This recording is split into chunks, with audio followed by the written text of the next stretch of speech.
오늘 1월 16일 세 번째 주일 하나님께서 우리에게 주신 말씀은 사무엘상 2장 1절로 36절 말씀을 우리가 함께 읽었습니다. 오늘 전체적인 말씀의 제목은 관계인데 몇 번 말씀을 드렸죠. 관계는 몇 가지가 있다고 그랬습니까? 하나님과 나와의 관계를 우리는 대신관계라고 그랬습니다. 그 다음에 나와 이웃과의 관계를 뭐라고 그랬죠? 대인관계.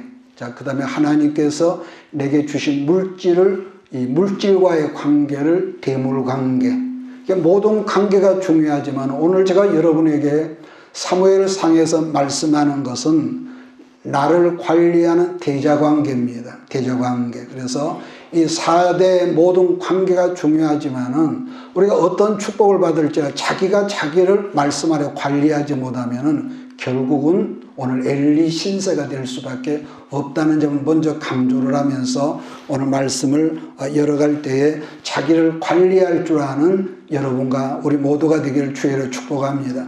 그래서 오늘 우리가 함께 읽었던 사무엘 성경에는 네 사람의 이 주인공이 등장하지요. 첫 번째는 누굽니까? 최고 엘리트 계급에 해당하는 엘리 대제사장과 말 그대로 흑수저 집안에서 출생했던 사람 사무엘이 있습니다. 그런가 하면은 하나님께 직접 엄선하셨던 사람으로 사울왕이 있고 또 그 누구겠습니까? 그 아버지나 형제들에게도 어려서부터 왕따를 당했던 사람 다윗이 있습니다. 그러니까 지금 말씀드렸던 이 세 사람이 사무엘 성경 전체를 장식하고 있다는 점이지만은 네 사람 중에 두 사람은 실패한 사람. 그렇게 여러분 말씀하고 있고 또 두 사람은 성공자의 반열에 있었음을 성경은 우리에게 말씀한다는 거죠. 그래서 실패했던 두 사람은 말씀드린 대로 엘리 대제사장과 사울왕이고 성공한 사람 누구겠습니까? 성공한 사람은 사무엘과 다윗이죠.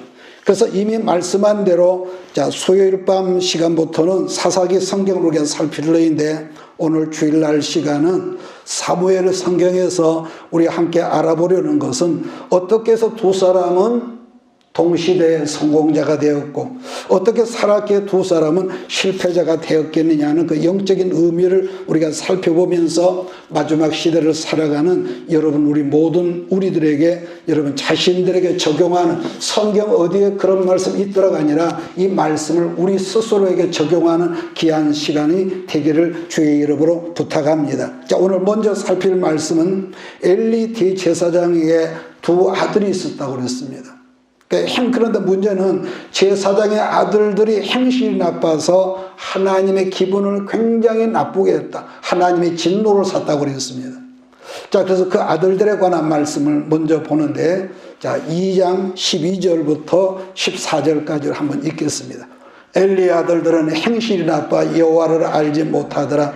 그 제사장들이 백성에게 행하는 관습은 이러하니 곧 어떤 사람의 제사를 드리고 그 고기를 삶을 때에 제사장의 사환이 손에 새살골고리를 가지고 와서 그것으로 냄비나 솥에나 큰 솥에나 가마에 찔러 넣어 갈고리에 걸려 나오는 것은 제사장이 자기 것으로 가지되 실로에서 그곳의 모든 이스라엘 사람에게 이같이 할 뿐 아니라 여러분 옛날에는 그 구약에는 그 아버지가 제사장이면은 그 아버지의 아들들도 연하여서 제사장이 되었다고 그랬습니다. 그러므로 아버지가 제사장이니까 아들도 제사장 직분을 이렇게 수행하게 된 건데 문제는 여러분 우리가 지금 읽은 말씀처럼 제사를 드릴 때 때로는 불에 태웠지만은 제물되는 고기를 솥에 삶았던 모양이죠. 그런데 15절 17절을 보니까 기름을 태우기 전에도 제사장의 비서 사원이 와서 제사 드리는 사람에게 이르기를 제사장에 구워드릴 고기를 내놔라. 그가 네게 삶은 고기를 원하지 아니하고 날 것을 원하신다 하다가 그 사람이 이르기를 반드시 먼저 기름을 태운 후에 네 마음대로 원하는 대로 가지라 하면 그가 말하기를 아니라 지금 내게 내라 그렇지 않으면 내가 억지로 빼앗으리라 하였으니 그 다음에 뭐지요? 그 소년들의 죄가 여호와 앞에 쉼이 크면 그 다음에 있습니다. 그들이 여호와의 제사를 뭐라고 그랬습니까? 멸시함이라. 하나님께 드리는 제사를 홈리와 비느하스가 제사장의 위세와 직위를 이용해서 망할 놈의 짓, 망령된 짓을 서슴지 않았다고 오늘 본문 성경 그렇게 말씀을 합니다. 여러분, 우리 하나님은 본심이 인자와 공율이 크신 하나님이지만은, 그러나 특별한 것은 예나 지금이나 당신께서 사랑하는 자녀들이 말씀에서 벗어나서 범죄하면은 즉각 심판해버리시는 것이 아니라 어떻습니까? 그 사람을 두고 보시면서 회개하기를 여러분 기다리신다는 것이지요. 또 한 가지는 하나님의 법을, 말씀을 모르는 사람들은 그냥 넘어가시기도 하신 하나님. 왜? 모르니까. 예를 들면은 나중에 우리가 이 사무엘 성경을 읽다 보면은 4장부터 이 훗날 블레셋과의 전쟁에서 하나님의 그 지엄한 법궤를 하나님이 없는 사람 빼앗겨 버린단 말이에요. 이스라엘의 그 범죄로 말미암아. 그때 블레셋 사람들이 법궤를 열어보지 않았겠습니까? 뭐 성경에는 없는 말입니다. 왜냐하면은 여러분, 그 당시에 이런 전쟁이라는 것은 우리 민족과 저 민족과의 여러분 싸움이 있더라도요, 언제나 이기고 지는 것은 힘이 센 쪽에 신을 모시는 이 족속이 전쟁에 이겼다는 그런 이 관념이 있었기 때문에 자기들이 섬기는 다곤신이 이스라엘 여호와의 힘보다도 힘이 월등히 세기 때문에 우리가 그 법궤를 빼앗았다. 그래서 열어보았을 것이라. 이건 제 추측입니다. 성경에는 없는 말이에요. 자, 그랬을 때에 어떻게 됩니까? 독종 정도, 이 피부에 아주 심한 그런 부스럼, 독종 정도의 재난이었지만은 반면에 이스라엘 사람들이나 훗날 하나님께서 사랑하시는 다윗 왕도 하나님의 법궤를 함부로 다루었을 때에 어떻게 됩니까? 어마어마한 징벌적인 재난이 그들로 말미암아 임했다는 거예요. 예를 들면은 첫 번째 징벌 사건을 우리가 생각하면은 사무엘상 6장에 뭐가 있습니까? 블레셋에서 돌아온 하나님의 법궤가 베세메스에 왔는데 그 사람들이 한화하며 기뻐하면서 법궤를 열어보았다는 거예요. 그러니까 성경은 그 한 번의 사건으로 말미암아 5만 명이 죽었대. 5만 명이 죽은 사건이고, 두 번째 사건은 사무엘상 6장에서 나타난 베레스 우사 사건이죠. 무슨 말이냐면은 하나님에 대한 지식을 아는 자가 범죄하면은 무섭게 징벌하신다. 무섭게.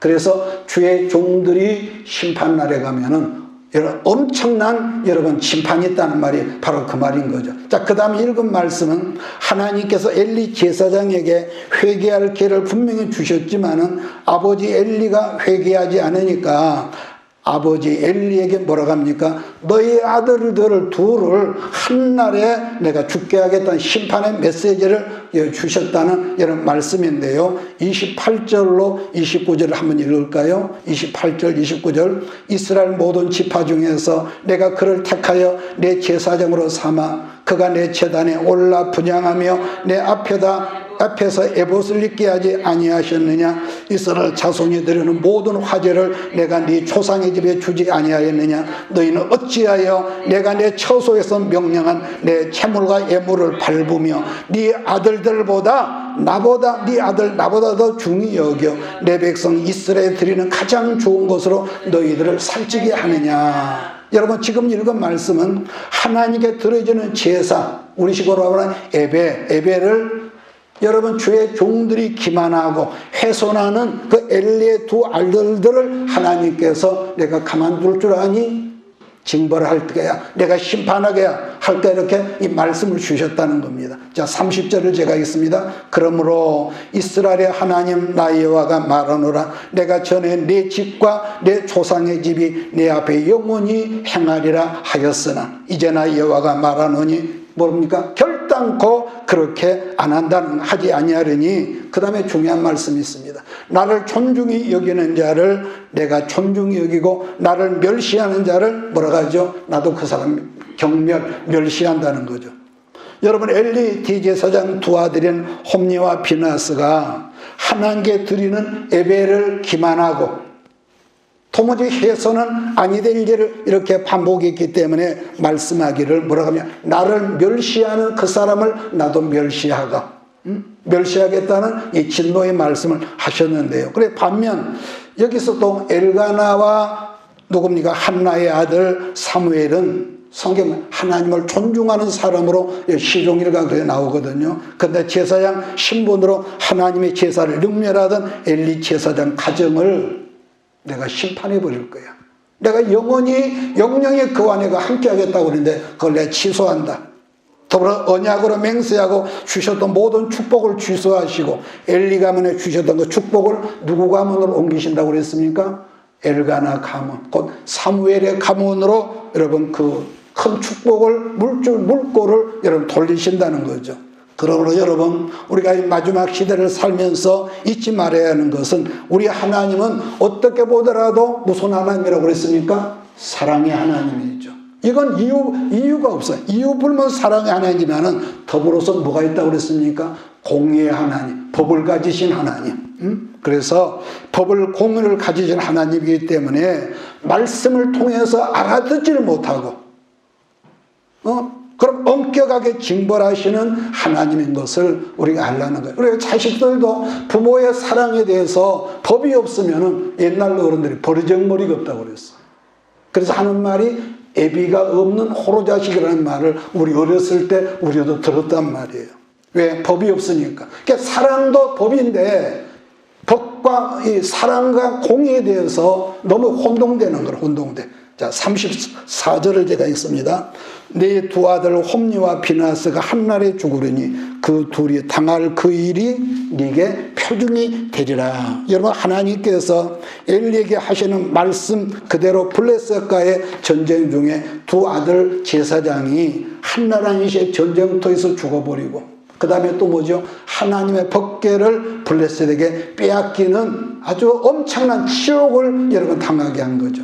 저는 이제 사무엘 2장 35절 말씀을 읽을 텐데요. 이 말씀이 오늘 저와 여러분 모두에게 임하기를 예수 이름으로 축복합니다. 35절을 같이 읽습니다. 내가 나를 위하여 충실한 제사장을 일으키리니 그 사람은 내 마음 내 뜻대로 행할 것이라. 내가 그를 위하여 견고한 집을 세우리니 그가 나의 기름 부음 받은 자 앞에서 영구히 행하리라. 여러분 엘리 제사장 가문의 영영한 축복을 언약하셨을지라도 그 다음에 뭐죠? 범죄로 말미암아 하나님께서 엘리 가문을 향하셨던 그 축복의 뜻을 돌이키시고 축복을 여러분 취소하시고 그 축복의 물꼬를 여러분 당신이 기뻐하시는 그 사람에게로 옮기신다는 것. 그래서 본문 성경에서 여러분에게 주목할 부분은 내가 그를 위해 견고한 집을 세운다고 그래. 견고한 집이라고 하는 것은 우리식으로 표현하면은 뭐가 될까요? 사회적으로, 영적으로, 경제적으로 모든 면에서 흔들림이 없는 견고한 가문을 내가 네게 그 복을 줄 거야. 약속을 하셨다는 점이에요. 마찬가지로요. 여러분 우리들 한 사람 한 사람이 나 개인을 넘어서서 부부, 자녀, 자자 손손으로 대를 이어가는 가문의 기름 부음을 받은 자 앞에서 영구히 행하래. 이 말이 무슨 말이겠습니까? 무슨 말이냐? 기름 부음을 받은 자고 그리스도 예수 앞에서 이 언약이 끊어지지 않도록 내가 네 가정 속에 네가 복을 줄 거야. 그 말이거든요. 그러면 하나님께서 엘리 가문에 말씀하신 그 재앙이 어떻게 임했는지를 우리가 사무엘상 4장을 찾아가서 함께 읽겠습니다. 반복하지만은 사무엘 성경에는 아까 몇 사람의 주인공이 있다고 그랬습니까? 네 사람이 있는데 자 우리가 한번 보겠습니다. 엘리와 아까 누구였죠? 엘리 제사장과 사무엘과 사울과 다윗이라고 그랬습니다. 그래서 엘리 제사장과 사울 왕도 하나님께서 엄선하여 세우셨지만은 뭐가 있습니까? 스스로를 자기가 자기 관리를 하지 못함으로 말미암아 실패한 사람들이라 한다면은 사무엘과 다윗에게도 허물과 실수가 있었을까요? 없었을까요? 있었습니다. 그럼에도 불구하고 두 사람의 가문에 복을 주셨다는 말씀인데 그러면은 아까 그랬죠. 그냥 그랬구나, 그랬다더라가 아니라 왜 사무엘과 다윗은 인간적으로 온전한 어떤 그런 부분이 있었지만서도 그럼에도 불구하고 어떻게 그들에게 복을 받았을까 하는 이 이유를 오늘 말씀에 찾아보고 우리들 삶에도 적용할 수 있어야 할 줄 믿습니다. 여러분, 신약 성경에 들어가면은 두 사람의 큰 범죄 사건이 나오죠. 예수 그리스도를 저주해 버리고, 나 그런 사람 몰라. 그리고 또 예수님을 팔아버리는 사람이 있습니다. 은돈 30냥에. 누구겠습니까? 가룟 유다와 베드로죠. 그러면은 죄 중에 어떤 죄가 더 크냐? 그랬을 때 우리는 얼른 말해서 가룟 유다라 이러지만은요, 죄의 질은요 베드로가 훨씬 큽니다. 성경을 보면은 가룟 유다가 그 예수님 판 사건으로 마음이 괴로웠어. 마음이 괴로웠는데 중요한 건 뭔 줄 아십니까? 주 앞에 와서 회개함이 없었다는 거예요. 주 앞에 와서. 그러니까 이런 부분을 우리가 항상 유념해 봐야 하는데요. 자, 10절부터 4장 10절부터 11절을 같이 읽습니다.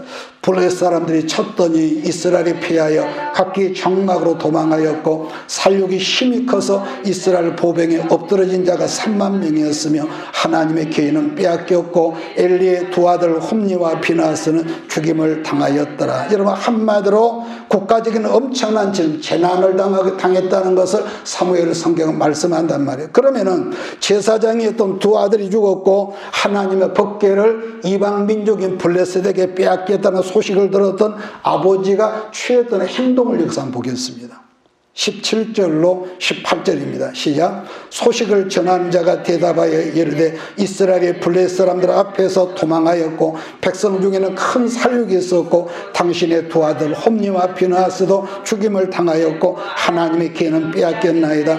하나님의 기회를 말할 때에 엘리가 자기 의자에서 뒤로 넘어져 문 곁에서 목이 부러져 죽었으니 나이가 많고 비리한 까닭이라. 그가 이스라엘의 사사가 된 지 40년이 되었더라. 여러분, 지금 읽은 말씀 발견하게 되는 것은 평소에 자기가 자기를 관리하지 않았고 자기 자식들을 말씀으로 관리하지 않았던 엘리 대제사장 가문에 임했던 재난의 소식을 사무엘 이 성경 기자가 여러분 이렇게 낱낱이 우리에게 말씀하는데요. 하나님의 선민이었던 이스라엘 나라의 그 높은 여러분 그 자리에서 무려 40여 년 동안을 제사장으로 있었지만은 하나님의 사람이 하나님을 높이지 않고 도리어 자기의 자식들을 하나님보다 높였기 때문에 끔찍한 최후를 지금 당했다는 것을 지금 말씀하고 있단 말이에요. 또 하나 특징은 엘리가 의자에 앉았다가 이 충격적인 소식을 듣고 놀래가지고 뒤로 넘어졌는데 성경은 뭐라고 합니까? 엘리의 비리한 최고 때문에 목이 부러져 그냥 몸이 이 고개를 목을 눌러가지고 목이 분질러져 죽었다는 거죠. 저도 특별한 어떤 사유가 없는 일주일에 한 서너 번 정도는 1시간을 여러분 걷습니다. 우리뿐만 아니라 가면은 많은 사람이 걷고 있거든요. 그런데요, 제가 놀라운 것은 갈 때마다 느끼는 것은 비대한 사람들이 점점 많아지고 있다는 거예요. 그러니까 다들 요즘 어렵다고 그러는데 도대체 뭘 저렇게 많이 먹고 살았기에 마치 어떤 사람 오리가 한 마리 걸어가 띠뚱띠뚱 하면서 굉장히 많아요. 젊은 사람들.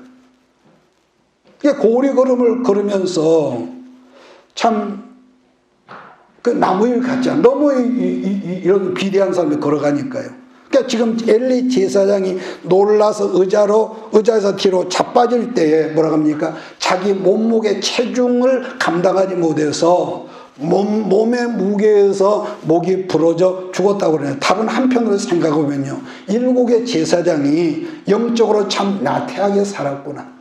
예수 믿는 우리가 말씀을 들으면서 참 자기 관리를 못했구나 하는 것을 느끼지는 장면인데, 이걸 다르게 말한다면 자기 관리에 전혀 신경을 쓰지 않으면서 이렇게 살았다는 거죠. 여러분, 우리들이 가끔 TV에서 보았겠습니다만은, 여러분 북한의 여러분 김정은이라는 그 사람이 키가 167이래요. 167. 나이는 이제 37인가 38인가 됐는데 체중이 140kg라. 140kg. 근데 요즘 등장하는 사진을 보면 살을 조금 뺐나 봐요. 그러니까 제 기억으로는 그 아버지 김정일이 죽고 난 다음에 권좌에 오를 때가 체중이 이 신문을 보니까 90kg라고 하더라고요. 90kg. 167cm 되는 사람이 90kg도 엄청난 거 아니겠습니까? 근데 불과 10여 년 후에 지금은 체중이 140kg라. 140kg. 여러분 그 몇 년 전인가 판문점 회담할 때에 TV에서 보니까 몇 마디 대하고 나서 움직일 때마다 그 쌕쌕한 거 힘들면은 쌕쌕한 소리가 있잖아요. 그 숨소리. 이걸 방송에서 거친 숨소리를 여러분 들었는데 그냥 그 작은 키에 그 많은 체중을 감당하지를 못해가지고요. 돼지도 그런 돼지가 없죠. 그래서 나온 말인데 비만으로 김정은이가 일찍 죽는다면 남북 간의 통일이 일찍 당겨진다. 그런 대담도 방송에서 나올 정도인데 문제는 여러분 최근 들어서 북한에서 여러분 어젠가 그냥 극초음속 마하 10이라는 엄청난 미사일을 발사해서 여러분 국제사회에서 야단을 합니다만 우리가 알고 있는 대로 이게 있습니다. 오늘은 이 말씀을 좀 해야겠네. 1980년대 후반을 전두환 세력의 신군부라고 표현을 하죠. 신군부. 그 당시 신군부 세력이 민주적인 정상적인 절차를 벗어나서 어떻게 합니까? 강주 5.18 사건을 저질렀고 그 당시에 많은 시민들이 여러분 개죽음을 당했단 말이에요. 그런데 우리나라는 그 당시 전두환 신군부 세력이 등장하는 일로 인해서 지금까지 엄청난 민족적인 후유증을 여러분 낳게 해서 지금까지 아니 앞으로도 많은 문제들이 그 사람들 때문에 일어나는 걸 우리가 간과할 수 없거든요. 무슨 말이냐면은 전두환 신군부 세력 때문에 우리나라 젊은 층들, 대학생들의 운동권이 변질이 되어버렸죠. 변질. 그러니까 전두환 신군부가 나타나기 전까지는 박정희 대통령이 유신 헌법 독재로 말미암아 대학생들이 엄청나게 데모를 여러분 할 때도 그때는 뭡니까? 모든 이 데모하는 주장하는 것이 정상적인 민주주의 정치를 해 주십시오. 이것 때문에 대학생들이 일어났단 말이에요. 그러다 보니까 그때 당시에 젊은 운동권 학생들의 데모를 했지만서도 그래도 나름대로 뭡니까? 순수함이 있었다. 순수함이. 그랬었는데 전두환 신군부가 박정희 대통령이 죽고 난 다음에 득세를 하면서부터는 젊은 대학생들로 만든 운동권 체제가 달라져 버린 거예요. 달라져 버린 것인데 좋게 달라진 것이 아니라 그때부터 변질이 된 거예요. 그럼 변질의 원인이 뭐냐? 그러면은 전두환 신군부가 득세를 하면서 엄청나게 압박을 가하니까 운동권 학생들이요 지하로 숨어들어 버린 거예요. 지하로 숨어들면서 문제는 그것이 아니라 북한 주체 사상하고 연결이 여러분 되어서 그때부터 주체 사상을 젊은 학생들이 집중적으로 여러분 학습을 한 겁니다. 그때부터 전국의 운동권 학생들의 조직이 점점 커지면서 주체 사상으로 길러진 학생들 대표들을 북한에 밀양을 시켜서 김일성을 만나도록 여러분 했단 말이에요. 그래서 그 당시 한양대학의 학생회장이면서 전국 대학생 대표가 누구였냐면요. 문재인 대통령 초대 비서실장 기억합니까? 기억하세요? 임종석입니다. 이 사람이 문재인 대통령 초대 비서실장인데 그때 임종석이 전국 대학생 대표 자격으로 북한에 여러분 그렇게 몰래 파견한 학생이 누구였냐면은 임수경이라는 여학생이었습니다. 임수경이라는. 그래서 그 여자가 북한에서 김일성 만나고 영웅 칭호를 받고 민중 집회에서 연설하고 박수받고 한마디로 영웅 같은 존재가 돼가지고 이 남쪽으로 왔거든요. 그뿐 아니라 여러 학생들 인천으로 그때부터 북한으로 밀양내서 북한을 다녀오기도 하고 박정희 대통령이 여러분 장기 집권으로 일부분 독재적인 그런 여러분 그 힘듦도 있었죠. 무엇보다도 우리 민족의 가난한 나라의 경제를 이렇게 세운 어른 중에 어른이라고 기성세대는 기억을 합니다. 자, 그러다 보니까 그 어른이 세상에 떠난 지 오랜 세월이 됐지만은 지금도 그 어른을 인정하고 있는 것이 우리나라 모든 여러분 그 세대란 말이요. 그래서 박정희 대통령이 암살을 당한 다음에 전두환, 노태우 두 사람은 우리나라 정치사에서 치명적인 약점을 불러오는 뭐라 그럴까 일종의 통로 역할을 했다는 것인데 무슨 말이냐면은 그때부터 이름하여 주사파. 음지에서 숨어서 자라나 북한과 내항을 한다든지 김일성 부자의 사진을 학생의 대학교 여러분 총회 총학 거기 이 사무실에 걸어놓는다든지 노동당에 입당을 한다든지 차츰차츰 주체사상으로 길러진 젊은이들이 대세를 점령하기 시작을 한 것이죠. 그러니까 지금은 잘 모르지만은 여러분 우리나라의 대학교가 몇 개가 있냐면은 186개가 있다고 한단 말이에요. 전체적으로. 그래서 1년이면 대학교의 학생 예비가 평균적으로 하면은 6억 정도가 이렇게 거둬진대. 6억 정도가. 그러한 막대한 재원의 뒷받침으로 길러진 사람들이 어떻게 됐어요? 지금은 교육계, 또 어디입니까? 노동계 민노총이라든지 법원, 검찰, 행정부, 입법부, 국회, 심지어 군부에도 많은 주체사에서 물러지는 사람들이 요직을 차지하고 있는 현실이 지금 우리나라란 말이에요. 심지어 우리나라 대통령이 공식적인 자리에서 북한의 김원봉 우리 시골 국방부 장관입니다.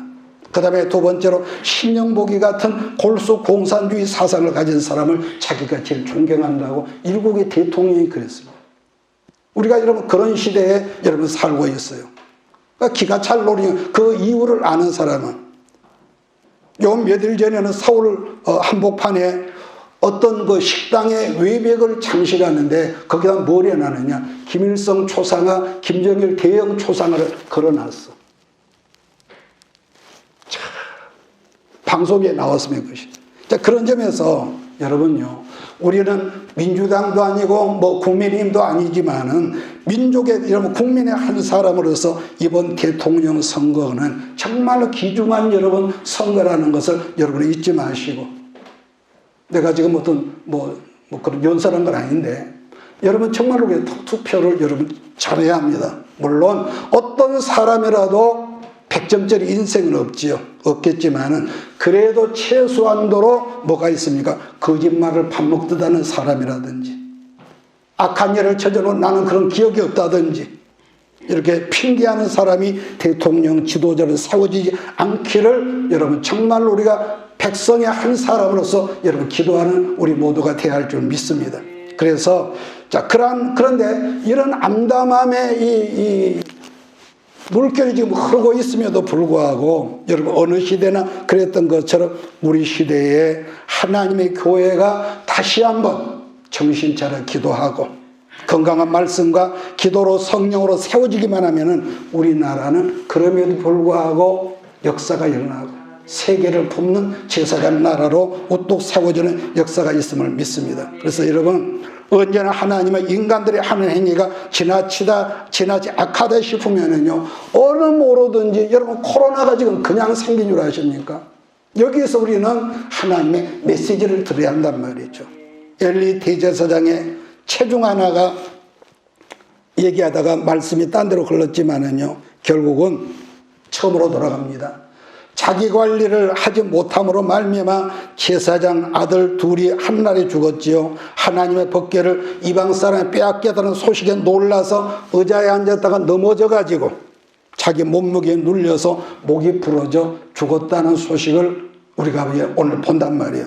그런 점에서 여러분 북한의 김정은 그 사람의 가계도를 우리가 보면은요 그 할아버지 김일성 때부터 김정일 하나같이 심장이 여러분 정상적이지 못하다는 질병이 여러분 자손들이 있단 말이에요. 그래서 김정은의 아버지 누굽니까? 김정일이가 살아있을 때에 북한의 유능한 젊은 의사 10사람을 뽑아가지고 미국 심장 전문 의과대학이 어디냐? 콜롬비아 대학이라거든요. 지금 전 세계 심장에 대한 의술은 거기가 지금 탑이라고 하는데 그 대학에 아주 연수를 아주 시켰다고, 연수를. 그런데요, 참 중요한 건데, 아무리 유능한 의사가 여러분과 내 곁에 있을지라도 자기가 먹는 거, 즐기는 거, 평소에 생활하는 것을 여러분 컨트롤하고 절제를 못하면은요, 내 곁에 의사가 열이면 열, 백이면 그게 무슨 소용이 있냔 말이에요. 제 말 이해가 되십니까? 자기 관리를 못하면은 이렇게 말하는 나도 여러분 도루함인 거죠. 그래서 그런데 그 의사가 10사람이 그 탁월한 기술을 여러분 연수받고 왔지만은 무절제하게 살다가 그 사람들 비명 흉사를 여러분 당했다는 거예요. 그래서 한 가지 재미있는 것은 우리가 아는 대로 김정은의 가계도를 뭐라 하죠? 백두혈통이다. 기억 들어봤습니까? 백두혈통. 혈통이라 그러는데 요 몇 년 전부터 어떤 백두혈통의 권위가, 왜냐하면 너무 어려우니까 식량이 부족하고 그러다 보니까 권위가 백성들로부터 서서히 없어지고 최근 들어서는 한라혈통이 고개를 든다. 나는 처음에 이게 그 한라혈통이 무슨 말인고 그랬더니 북한에서 탈북한 사람들이 현재 남한으로 온 사람이 35,000명 정도래요. 5,000명 정도인데 생소한 남쪽에 가서 고생하면서 살아가는 사람도 있겠지만은 그 중에는 물질적인 이 기반을 잡아가지고 물질적 여유가 있는 사람이 상당수래요. 지금 기업의 회장도 있고 사장도 있고, 어떤 사람은 지금 태호 같은 사람은 국회의원도 되고요. 그 사람들이 1년이면 상당한 금액을 여러 그 통로를 통해서 북한에 송금을 하는데 그 송금을 받은 가정들은 뭡니까? 그 어려운 속에서 뭐겠습니까? 탄탄하고 그 사람들을 일컬어서 한라혈통이라 한다. 한라혈통. 여러분 그러더란 거예요. 그러니까 확실한 건 모르지만은 남한에서 지금 탈북민들이 송금한 액수가 지금 북한하고 중국하고 이 코로나 때문에 지금 이 국경이 막혀 있단 말이에요. 그런데도 중국하고 무역하는 액수보다도요, 더 점점 더 높아진대. 그만큼 그 자기 가족들을 사랑해서 비록 넘어왔지만은 돈을 자꾸 보내니까. 뿐만 아니라 지금 북한에서 자라는 젊은 청소년 80% 이상이 남조선 드라마나 K-팝 문물을 접한 상태이기 때문에 아무리 단속을 하고 그렇게 해도 K-팝 등 여러분 다양한 신문화의 젊은이들의 생각 속에 침투한 이상 백두혈통이 별 수 없이 지금 서서히 민심으로부터 이렇게 지워져 간다는 것. 며칠 전 한 방송 인터뷰에서 이런 말 하더라고요. 그 패널이, 물론 자기 생각이지, 어쩌면은 북한이 올 하늘을 지탱하지 못할 수도 있다면서 유사시에 북한 민중들이 중국 쪽으로 통하느냐 기울어지느냐 아니면은 백두혈통 쪽으로 기울어지느냐, 세 번째 아니면 남한 쪽으로 기울어지냐에 따라서 통일이 어떻게 결판이 난다. 이것은 전혀 황당한 얘기가 아니라고 보거든요.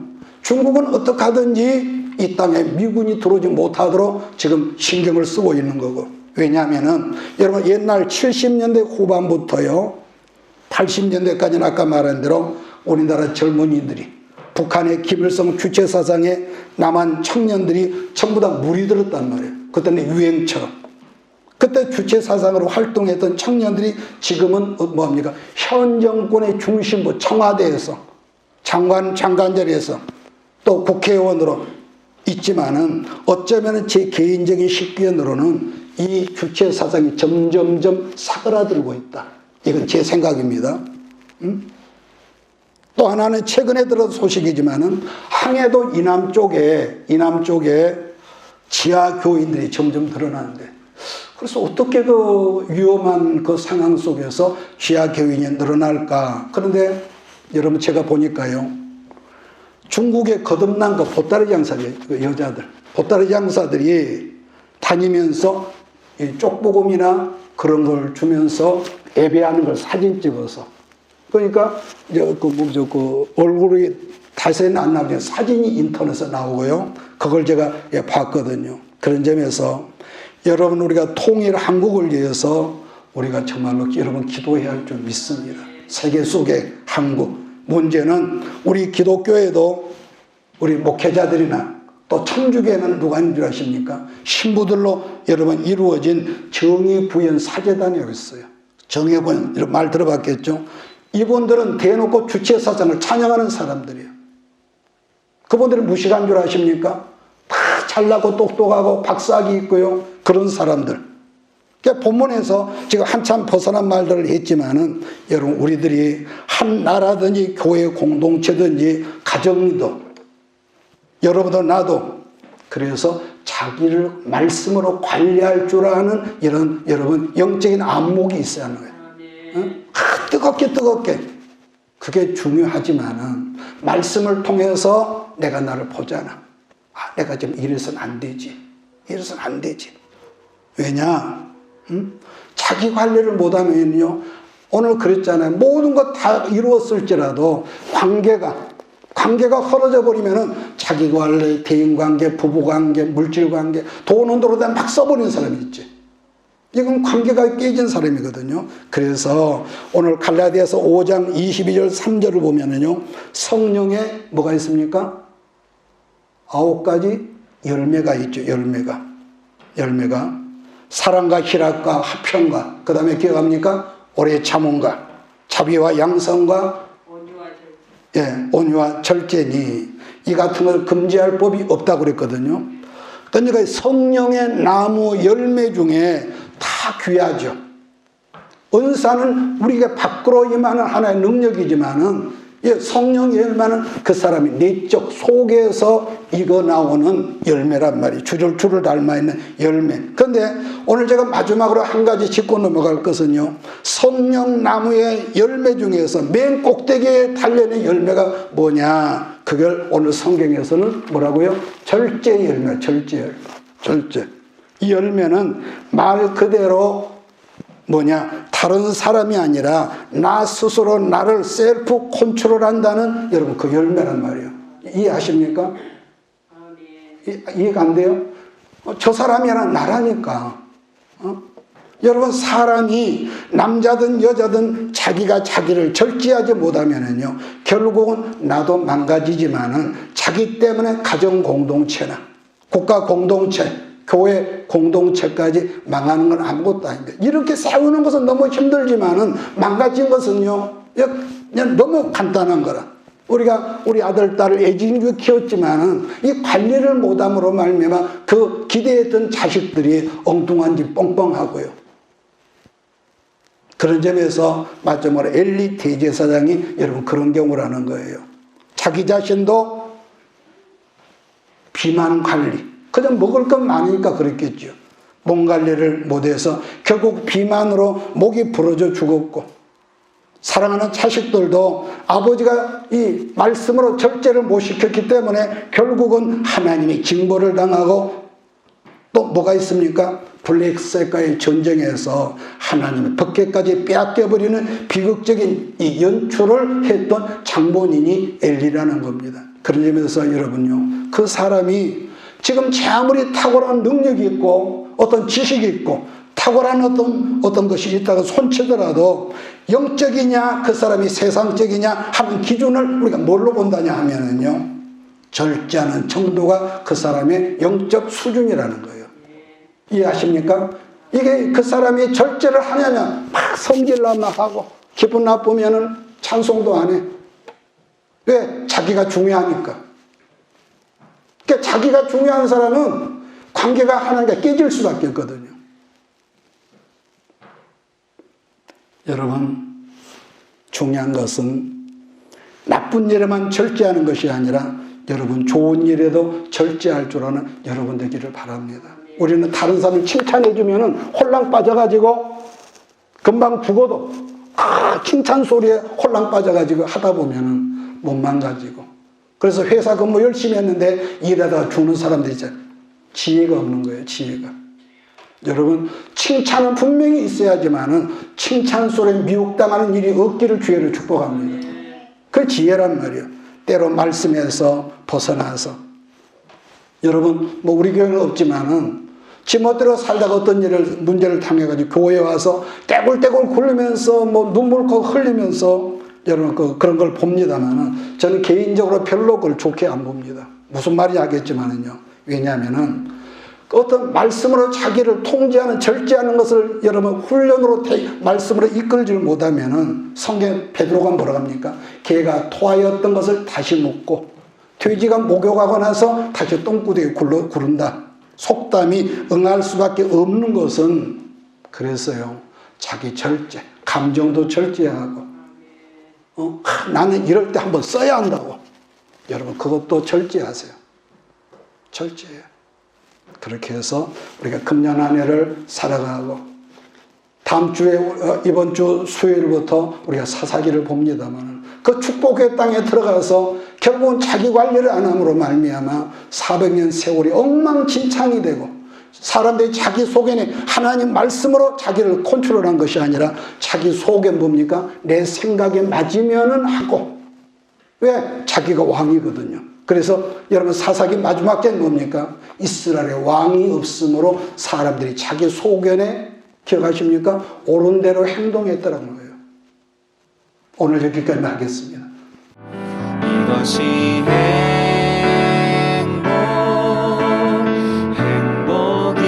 행복이라오.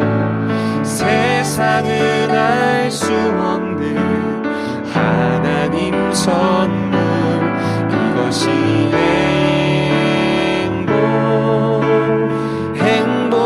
행복이라오. 하나님의 자녀로 살아가는 것. 이것이 행복이라오. 이것이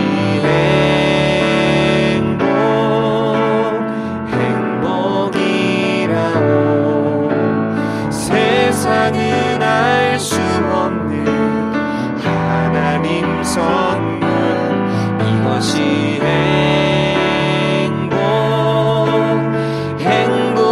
행복이라오. 하나님의 자녀로 살아가는 것. 이것이 행복이라오.